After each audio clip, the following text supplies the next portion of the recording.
9, faltando 11 minutos para 5 da tarde. Há 2 dias, hoje é quarta, foi segunda-feira. Ingrid, me ajude por gentileza. Na segunda-feira entrevistamos aqui aquela moça que começou a vender doces, né? Para fazer uma cirurgia de ceratocone. É esse o termo, né? Ceratocone. Aí ficou a dúvida, inclusive, o que é ceratocone, né? Ela está com esse problema. E vamos perguntar ao doutor Peter Ferenczi, especialista do Serviço de Ceratocone do Hospital de Olhos do Estado do Paraná. Tudo bem, doutor? Boa tarde. Boa tarde, Edilson. Tudo jóia? Eu estou bem, graças a Deus. Seja bem-vindo aqui à Rádio Difusora. Primeira pergunta, pronunciei certo o seu nome, doutor? Falou, certinho. Isso mesmo. Que beleza. Não há nada mais terrível do que ouvir o nosso nome errado, né? Fala a verdade. Tá certo. Doutor, o que é isso aqui? Ceratocone, doutor?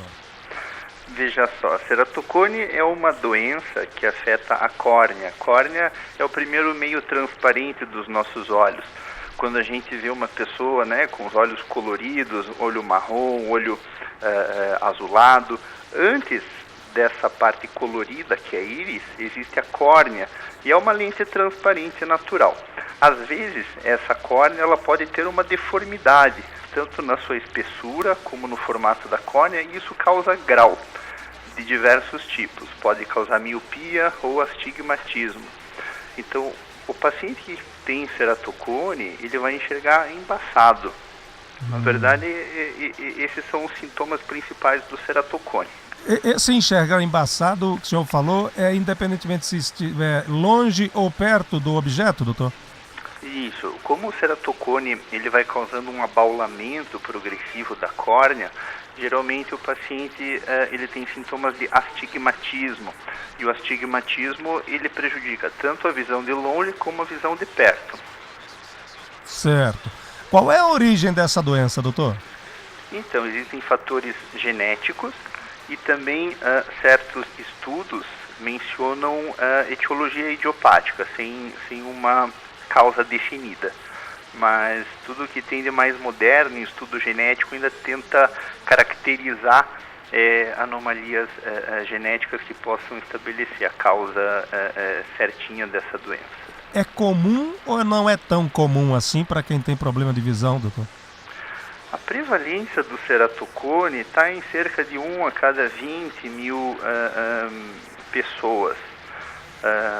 Então é um problema relativamente comum, sim, contando que existem pacientes com ceratocone subdiagnosticados, né? Tá, mas aí qual a faixa etária de quem tem a doença? Ela criança, por exemplo, já começa a ter o problema ou só é na fase adulta, doutor?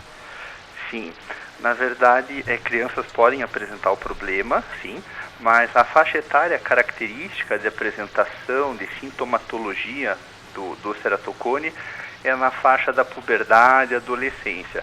E é quando o ceratocone tem um maior índice de progressão, né? Porque o ceratocone é uma doença progressiva.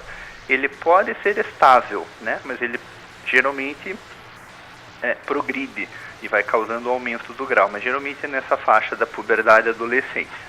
Entendi. O Baran está com a gente aqui, Irajá Baran. Doutor, o ceratocone ele pode evoluir até o rompimento da córnea?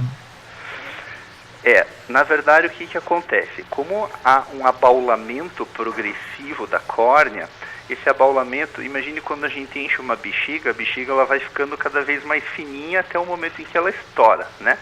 E no ceratocone avançado, ocorre uma coisa parecida com isso. A córnea vai ficando fina, tão fina, que chega um ponto em que o líquido que nós temos atrás da córnea, ele penetra. A córnea, ela perde a sua integridade, ela fica tão frágil ao ponto em que o humor aquoso, que é o líquido que está atrás da córnea, ele invade o tecido da córnea e daí faz uma cicatriz, a gente chama isso de hidropsia corneana. Então, na verdade, é como se fosse um rompimento da córnea. E para o paciente, ele teria, digamos, a vista embaçada, seria isso, doutor? Nos estágios iniciais, sim, o astigmatismo causa um embaçamento e conforme a doença progride e essa deformidade vai aumentando, existem estágios cada vez mais avançados de embaçamento, né? E chega um momento que, se ocorrer essa hidropsia, que é a entrada de líquido no tecido corneano, aí só um transplante de córnea para devolver uma visão funcional ao paciente. Quer dizer, o tratamento tem que passar necessariamente por essa cirurgia, doutor? Não necessariamente. O paciente que tem ceratocone inicial, geralmente ele se sente bem e a sua visão fica bem corrigida com o uso de óculos. Lentes de contato também podem ajudar muito, e implantes de anéis corneanos que tendem a regularizar o formato da córnea ou até mesmo facilitar o uso de uma lente de contato funcionam bem. Mas existem aqueles casos em que o cone é tão avançado, a córnea é tão deformada, tão irregular, em que uma lente não resolve. E o anel também já não é mais possível de colocar, porque ou já tem cicatriz na córnea, essa córnea já está tão afinada que a gente não pode mais mexer nela por esses tratamentos. Aí sim, a última etapa seria o transplante de córnea, em que a gente substitui essa córnea doente ou pacificada, muito irregular, por uma córnea doadora normal. O senhor falava que há vários casos subnotificados de ceratocone. Por que isso ocorre, doutor? De repente o oftalmologista não percebe o problema do paciente? Na verdade, os estágios iniciais são mais difíceis de o paciente se queixar, né? Então, às vezes o paciente ele tem um grau que vai aumentando e ele se acostuma com isso, então ele não acaba procurando oftalmologista. Mas numa consulta de oftalmologia completa é muito fácil você detectar a irregularidade da córnea e o ceratocone. Ok, já que o senhor falou aí na consulta, né, a um oftalmologista, nós temos que ir ao oftalmologista todos os anos, doutor? E quais são os exames que nós temos que fazer obrigatoriamente, doutor, com vocês, especialistas? Então, para aqueles pacientes que já têm uma avaliação oftalmológica completa, não possuem alterações oftalmológicas, a cada 2 anos está suficiente.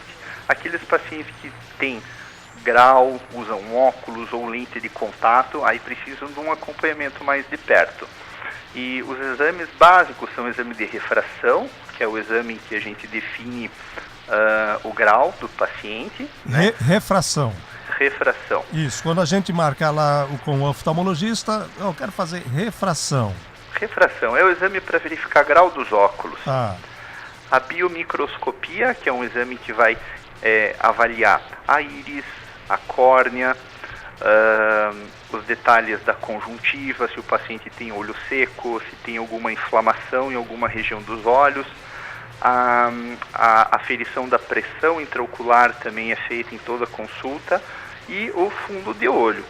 Na nossa retina, que é a parte mais posterior dos olhos, é foco de várias alterações, desde retinopatia diabética até alterações diversas. E várias alterações sistêmicas têm, às vezes, uma primeira manifestação ocular. Então, muitas doenças podem ser diagnosticadas pelo oftalmologista com o exame de mapeamento de retina. Certo. Doutor, para a gente concluir, chegou uma pergunta aqui relacionada à conjuntivite. Tem relação a conjuntivite e o ceratocone, ou uma coisa é uma coisa, outra coisa é outra coisa? Existem basicamente 3 tipos de conjuntivites, né? As infecciosas, que são a conjuntivite bacteriana, aquela que produz bastante secreção, pus, olho vermelho, e a viral, que também faz secreção, mas é uma secreção aquosa. E a terceira, que é a conjuntivite alérgica. Existem estudos que mostram a relação muito forte entre alergia ocular e ceratocone. Então, os pacientes que têm ceratocone geralmente são pacientes que têm um quadro de atopia, de alergia bastante importante. Perfeito. Dr. Peter Ferenczi, é húngaro. É húngaro, terra do Puskás. Isso. Muito obrigado pela entrevista, pelas explicações, viu, doutor? Imagina, estou à disposição. Um abraço, boa tarde. Outro, tchau, tchau. Tchau, tchau.